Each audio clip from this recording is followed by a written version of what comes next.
मध्य प्रदेश विधानसभा चुनाव की तारीख जैसे जैसे नज़दीक आ रही है, वैसे वैसे भाजपा के गढ़ में काले बादल मंडराते नज़र आ रहे हैं। यह बात हम इसलिए कह रहे हैं क्योंकि भाजपा से नाराज़ भाजपा के जो पुराने कार्यकर्ता हैं वह इस्तीफा देते नज़र आ रहे हैं। हम बात छतरपुर की कर रहे हैं, जहां पर पूर्व नगर पालिका अध्यक्ष अर्चना सिंह ने भी बगावत की है।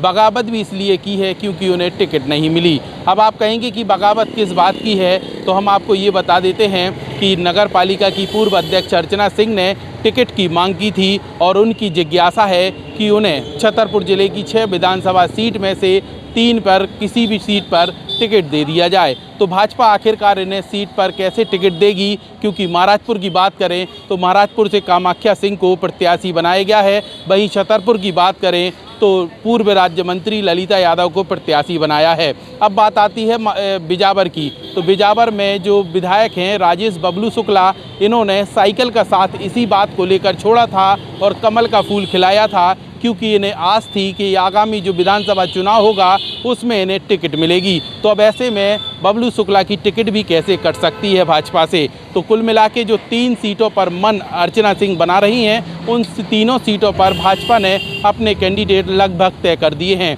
अब ऐसे में अर्चना सिंह को बगावत करनी तय मानी जा रही है और उन्होंने वरदान एक्सप्रेस के एक वीडियो में पिछले दिनों यह फैसला कर दिया था कि हम तो चुनाव लड़ेंगे, 2023 का विधानसभा चुनाव अर्चना सिंह जरूर लड़ेंगी, क्योंकि उनके समर्थकों की मांग लगातार उठ रही थी और कई प्रकार के प्रदर्शन भी किए जा रहे थे, मांग भी उठ रही थी। इसलिए अर्चना सिंह ने आखिरकार वरदान एक्सप्रेस के कैमरे पर बड़ा ऐलान कर दिया था कि अर्चना सिंह चुनाव लड़ेंगी, 2023 का ये बिल्कुल तय है। अब ऐसे में भाजपा से बगावत साफ तौर पर दिखाई दे रही है कि अर्चना सिंह बगावत करेंगी और यहाँ पे भाजपा के लिए एक बड़ी मुसीबत खड़ी हो सकती है। अब बात करें दूसरी बात यह है कि भाजपा के पूर्व जिला अध्यक्ष घासीराम पटेल अभी सोशल मीडिया पर चर्चा में बने हुए हैं और चर्चा भी इस बात की है कि उन्होंने पार्टी से इस्तीफा देने का मन बना लिया है।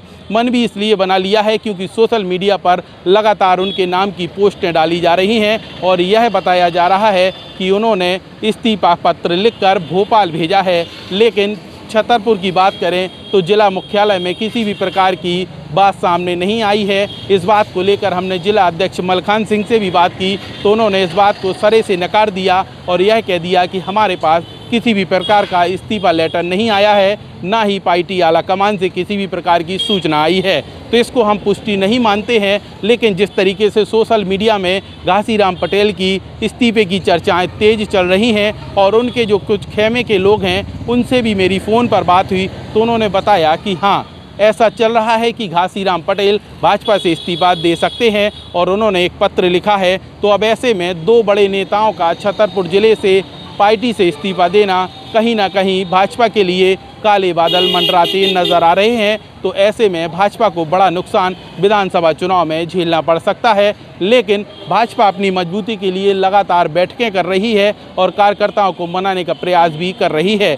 तो अब देखना यह होगा कि भाजपा अपने रूठे कार्यकर्ताओं को कब और कैसे मना पाती है, या फिर रूठे कार्यकर्ता किसी और दल का साथ चुनकर आगामी विधानसभा चुनाव के रण में कूद सकते हैं। तमाम चीज़ों को लेकर यहाँ पे सस्पेंस बरकरार है। लेकिन ये तो बात तय हो चुकी है कि भाजपा के अंदर खेमे में बगावत के सुर लगातार फूट रहे हैं। तो ऐसे में कहीं ना कहीं भाजपा को बड़ा नुकसान होने वाला है।